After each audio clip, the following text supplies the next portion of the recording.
Hello and welcome to another episode of PSHE4You. It's Paul here from Health and Wellbeing in Schools, and I'm joined as always by Caroline and Vicky. Say hello, guys. Hi there. Now, today we're going to be talking about dementia, and I'm very lucky to be joined this afternoon by Sue from Public Health and Victoria from Age UK Berkshire. So 944,000 people in the UK are estimated to have dementia, and this number is expected to rise to about 2 million by 2050. We're going to be talking about dementia today, and approximately 1 in 14 people in the UK who are over 65 have dementia. We've all heard the term dementia. What is dementia? If you could help us with that, Victoria, that would be great. Yeah, no problem. So a really good way of thinking of it is that dementia is a kind of great big umbrella term, and that means an overarching term. And we use that to describe a collection of diseases that affects people's individual abilities. And they can affect things such as memory, thinking, problem-solving skills, personality. There are actually over 100 different types of dementia that sit underneath this great big umbrella. Alzheimer's disease, which lots of you will have heard of, is an example of just one type of dementia. The common thing with all of those 100 types of dementia is that they're all progressive, and that means the symptoms will gradually get worse over time. Dementia can affect people in a number of different ways. Perhaps the most common, and the one that you may already have heard of, is it can affect people's memory. So somebody with dementia might forget recent conversations, might forget recent events, something they did that morning, for example, or may in fact lose or misplace items that are around their house, like glasses or hearing aids. They might forget appointments or anniversaries, and also forget to take medication. They might struggle in remembering words or names, even those of family members, and passwords to things. It can also affect people's thinking. So somebody with dementia might be more slow or muddled when they're thinking through things, and that can make it really, really hard to understand them. The effects on their thoughts and how that kind of dementia impacts their thoughts, they might actually struggle to understand what you're trying to say or communicate to them. And because of this, they find it really difficult to plan and be organised and actually to problem solve as well. You might see this when people with dementia try to use money, for example. They find it quite difficult to handle money, so recognising the value of different coins and what they need to use to pay for something. Somebody with dementia also might struggle with visuospatial problems, so they might not recognise people, members of their own family, or things or places, even those perhaps that they're really used to visiting, like their local doctor's surgery or places in their town centre. Because of this, a person with dementia might actually get lost more easily. And having dementia can also affect a person's spatial awareness. So they might be more clumsy. They might have falls or accidents more frequently. And that can obviously be worse if a person's older, because it can have a more detrimental effect on their health. Something quite worrying that lots of people with dementia experience is change in their personality or behaviour. So somebody with dementia might feel really sad or worried about what's happening to them when they get their diagnosis of dementia. They might lose motivation. So they might not want to get up and do the things that they normally really enjoy doing, or they no longer want to initiate activities, so get up and go outside for a walk, for an example. And perhaps something that's really tricky is when somebody with dementia acts out of character. So somebody who might have been quite quiet or quite shy previously suddenly becomes quite loud or quite overbearing. And in some cases, dementia can also cause other symptoms, so anxiety and depression. Some people with dementia can have hallucinations, which can be really scary. Some people can be quite restless and not be able to sit down or concentrate on something for an extended period of time. They might wander, whether that's at night or during the day. And obviously we've talked about them getting lost earlier on.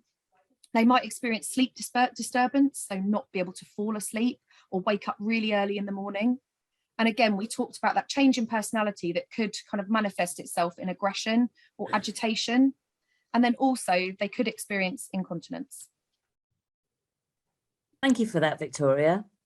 Sue, does dementia only affect older people?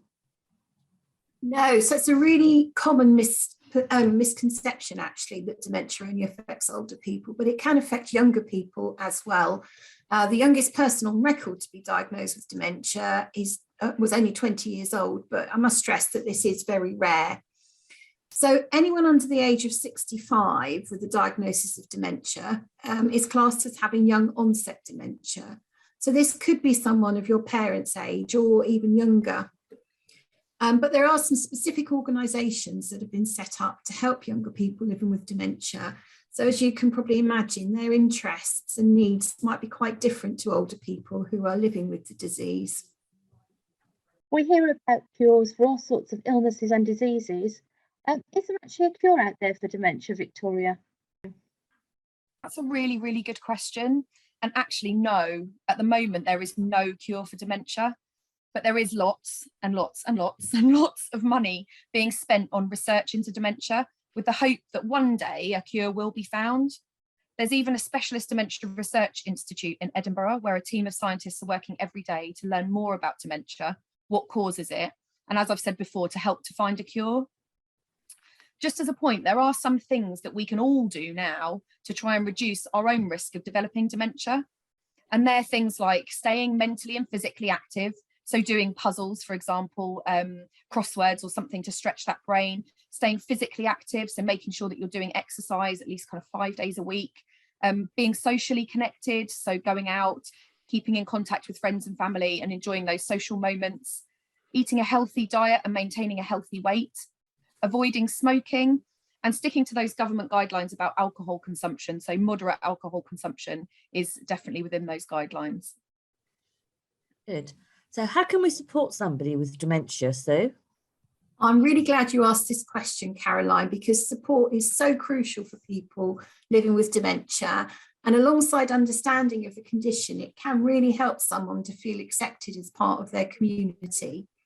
So there are lots of things that we can do, but some of the great ways of supporting someone with dementia are firstly learning a little bit more about the condition, and I'm hoping that you've maybe learned something from that today. Talking to friends and family about dementia to raise awareness.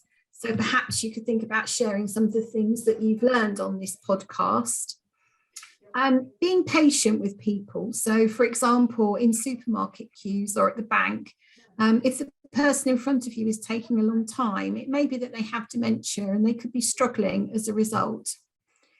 Keeping in touch with people you know with dementia is so important. People with dementia remember how someone has made them feel for a long time. So keeping in contact with them and having positive interactions can be a great way for making them feeling loved and safe. Another thing you could do is think about volunteering at a local charity that supports people living with dementia.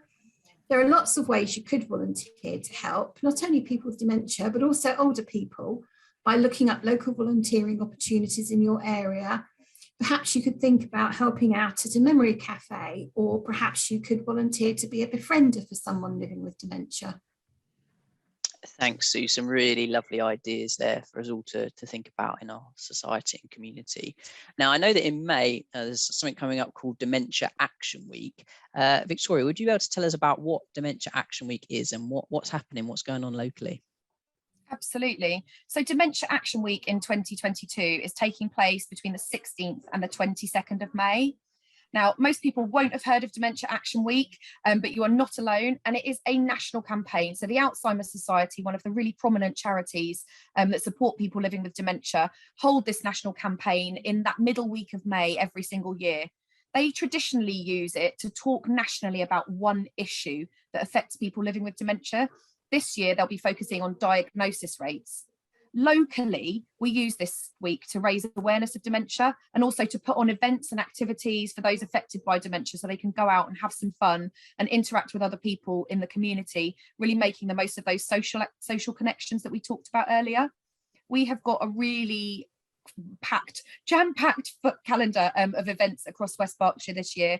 Anything from a cafe to tea dances or even a dementia walk around Reading Football Club football pitch, which is really, really exciting, where we're hoping to have 120 people walking around the football pitch to raise awareness of dementia. It sounds really awesome. And we will be sharing, when we send this podcast out, we'll be sharing a link to that calendar events that you've got coming up, and wish you all the best with all of the events for that particular week. Thank you. Thank you so much for joining us today on PSHE4You. Now, if you want to learn more about this subject, a really great website to start you on that journey, particularly about things that are going on locally is the Dementia Friendly West Berkshire website. And you can get there at www.dfwb.co.uk. And you can find that link in the description of this video. And there's also lots of other websites you can go to for more information about dementia. Thank you so much for joining us, and we'll see you again next time.